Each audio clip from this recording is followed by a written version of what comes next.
Sophie Cunningham has tweeted, or Sophie Cunningham's sister tweeted out, maybe you should focus less on fining players for commenting on poor officiating, yada yada. And then somebody responded with protect athletes. Shut up, B word at her sister. When Sophie Cunningham took out JC Sheldon. Reality is, the referees dealt with it. Like, that's not, the complaint isn't that these things aren't happening. Okay, this is wild. Sophie Cunningham of the English is absolutely firing back at critics online. And trust me, people cannot stop talking about it. You know, when players start flexing those Twitter fingers, something serious went down. But this time, Sophie went all in. And the fallout is just insane. So I gotta ask you, was her clapback actually justified, or did she just add more fuel to the fire? Sophie Cunningham, she's not afraid to call a spade a spade. She's not afraid to call it like it is. She's taken this opportunity with the Indiana Fever and has run with it. When it comes to on the court, she's performing. She's sticking up for her team. When it comes to off the court, she's getting the deals. She's getting the endorsements. She's got the podcast. And you better watch out, Twitter folks, because if you say something about Sophie's La Familia, oh, she's coming. Let's be real for a second. When Sophie Cunningham pulled out the Twitter fingers, you knew it wasn't gonna be subtle. I mean, this is Sophie we're talking about. She's been absolutely dominating defenders on the court for years. And now, she's taking down trolls on social media. And the timing, totally priceless. Because whenever an athlete decides to jump online mid-season and start clapping back, it usually means one of two things.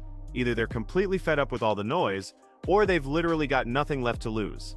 With Sophie, it feels like it's a little bit of both. This is Sister C. Shout out to you, Sister C.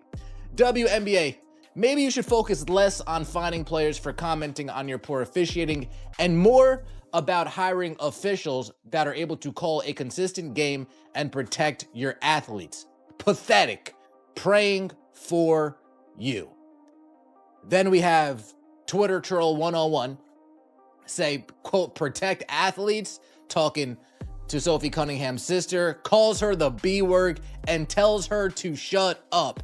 And you had to know Sophie Cunningham's not going to let this slide. Sophie Cunningham is not going to let this slide and not let it slide as she did. She said, some of us were raised by the words of don't bite off more than you can chew, and some of us didn't. Quote, F around and find out, with a video of her. Now let's hit rewind for a second. This whole crazy situation kicked off right after that infamous play involving JC Sheldon. Sophie went in hard. Things got super physical, you know, that welcome to the WNBA kind of physical. And just like that, the refs are blowing whistles, Twitter is absolutely exploding, and fans are immediately ready to crown Sophie the villain of the week. Honestly, it's pretty standard WNBA drama, and none of this is really new. Sophie has always been that player you either passionately root for or absolutely despise. There is no in-between with her. She's the kind of player who will drill a corner three, then literally bark at the opposing bench just to let them know she's there. She's fiery, she's totally unapologetic, and she definitely doesn't fit the league's perfectly polished, cookie-cutter PR image. So, after all the noise online, Sophie, or to be more accurate, Sophie plus her sister, finally decided to clap back. And oh boy, she did not hold back. People were outright clowning her, accusing her of being dirty, even saying she doesn't belong in the league. And her sister's tweet basically said exactly what Sophie probably wanted to scream herself. Maybe stop worrying about Sophie and start worrying about the refs actually doing their jobs.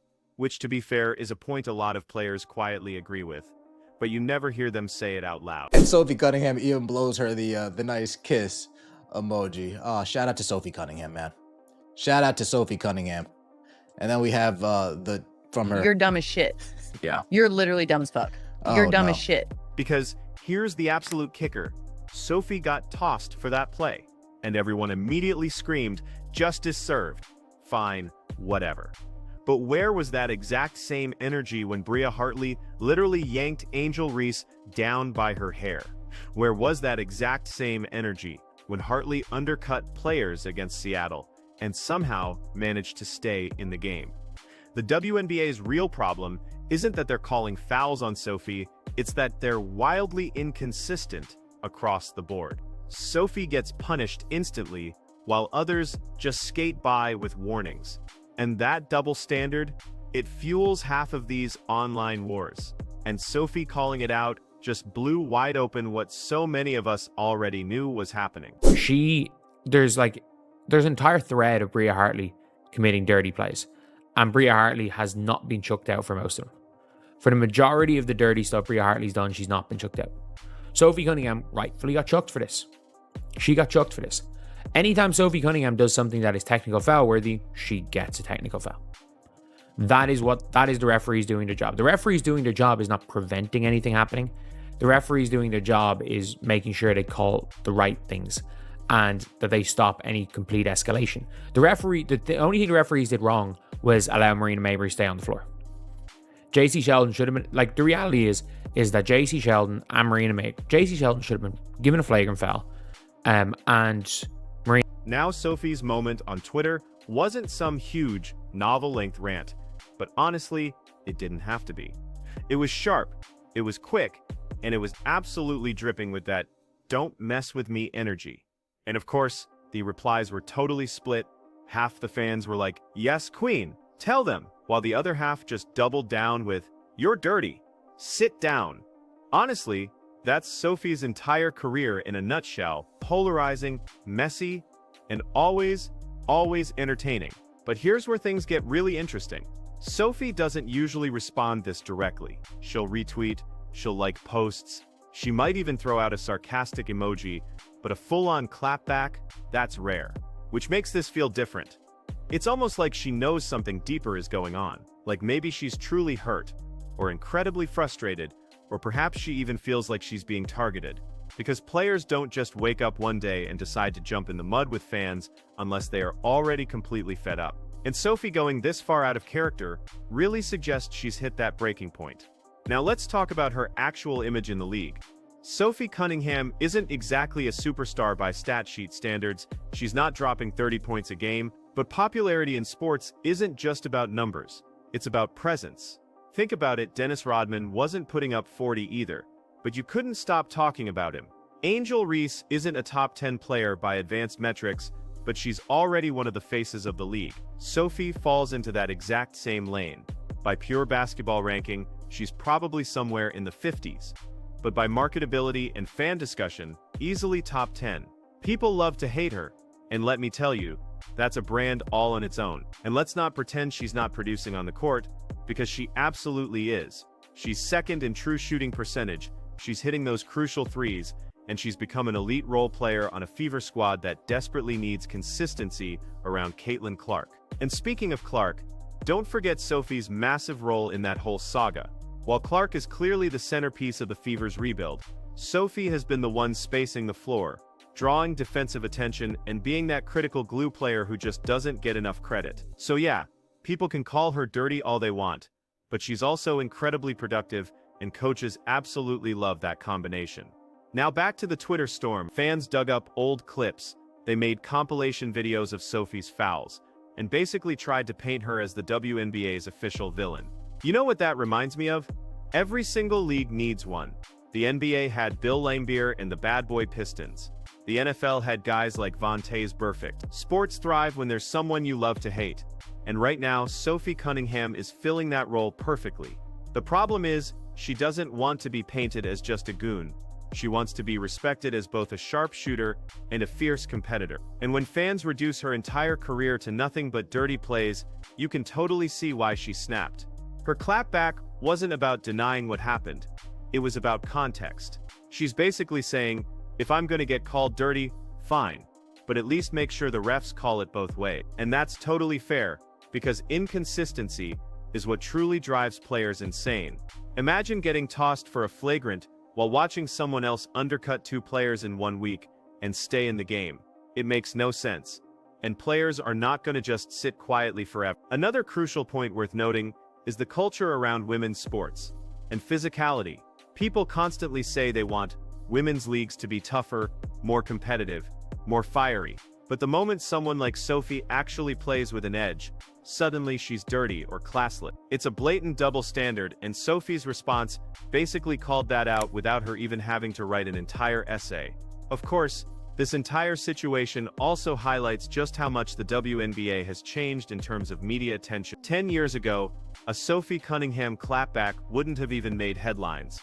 Now, with Caitlin Clark bringing in millions of new eyeballs, every single little moment gets magnified. The cameras catch every foul, the Twitter accounts amplify every tweet, and suddenly, Sophie Cunningham versus random trolls becomes a trending topic. That spotlight can make or break players, and Sophie seems to be leaning into it rather than running away. But here's my worry. When athletes go this hard on social media mid-season, it's usually because something off the court isn't going right. Maybe it's her health, maybe it's locker room issues, or maybe it's just pure unadulterated frustration. Whatever it is, Sophie's tone online felt like someone who isn't in the best place physically or mentally. She's been an absolute warrior on the court, no question. But responding like this, it gave off the vibe of someone who knows the critics have ammo because she's not unhunted. And let's be clear, if Sophie is out for a while, the Fever are in deep trouble. They've already been shaky. Even with Caitlin Clark putting up incredible numbers, they desperately need Sophie's shooting and her. Without her, defenses will swarm Clark even more, and the offense could totally stall. That's the basketball side of this. The other side is the brand side. Sophie missing time means less content, less controversy, and honestly, the WNBA would lose one of its biggest conversation starters. So did Sophie go too far with her clapback? Well, that totally depends on who you ask. Her fans say she was just defending herself. Her haters say she simply can't take the heat. But at the end of the day, all she did was prove once again that she absolutely moves the needle. You don't get thousands of people arguing about you unless you truly matter. And Sophie Cunningham, love her or hate her, definitely matters right now. Here's the funny part about all this.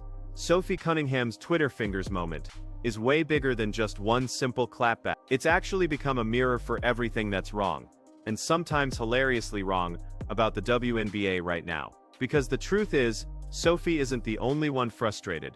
She's just the one bold enough to say it out loud. And let's be honest, we desperately need people like that. Because when everyone else is walking on eggshells, the one person who stomps through the room becomes unforgettable. That's Sophie. Now, people might say she's toxic, she's messy, she's not helping women's basketball. Okay, but let's flip that.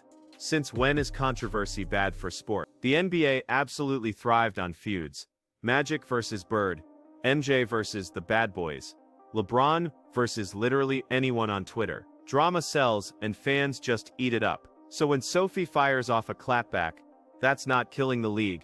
That's actually keeping the lights on. Because here's the reality, casual fans don't tune in for polite layups and good sportsmanship handshakes. They tune in for chaos. They tune in for villains. And Sophie Cunningham just put her name at the very top of that list. And don't forget, the timing couldn't be more chaotic. The WNBA is still trying to figure out how to handle the massive Caitlin Clark effect. They've got record-breaking viewership, packed arenas, sold-out merch, and at the exact same time, they've got non-stop controversy. Clark gets fouled hard, trending.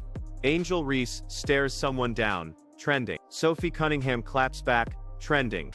Honestly, the league should be thanking them, because for the first time ever, WNBA discourse is dominating ESPN, Fox News, and even political podcasts. That's insane. And yeah, it's messy, but it's also the best free advertising they have ever had. But let's zero in on Sophie again, because her situation highlights another crucial piece of this puzzle: respect. She's been in the league since 2019, she's a veteran at this point, but because she's not one of the league's chosen stars, every single time she makes a mistake, it gets amplified. Meanwhile, someone like Aja Wilson or Brianna Stewart could throw the exact same elbow, and the narrative would instantly be competitive fire. That's the double standard Sophie is talking about. And honestly, she has a point. Because if you actually look at her career, she's never been suspended long-term. She's never been the cause of some massive brawl. She's physical, sure, but dirty? That's definitely up for debate. Another layer here is the role of the media. And this is where it gets juicy. Media members absolutely love characters. Stephen A. Smith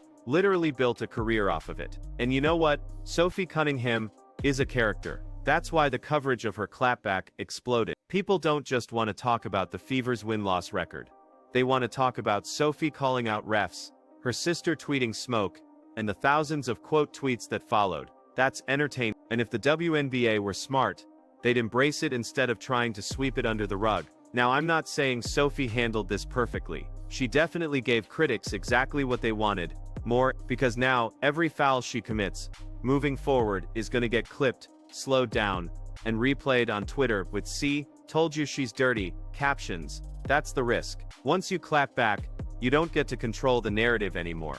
The trolls do. And Sophie, for better or worse, just gave them content for the rest of the season. But maybe that's what truly makes her different. She doesn't care about controlling the narrative. She's not Caitlin Clark trying to toe the PR line. She's not Aja Wilson being perfectly polished in every press conference. She is Sophie Cunningham, loud, brash, and completely unbothered about whether you like her. And honestly, that authenticity might be the smartest brand move of all, because sports fans are allergic to fake. They can spot it instantly, and Sophie isn't fake. What you see is exactly what you get. That's why her clapback hits so hard.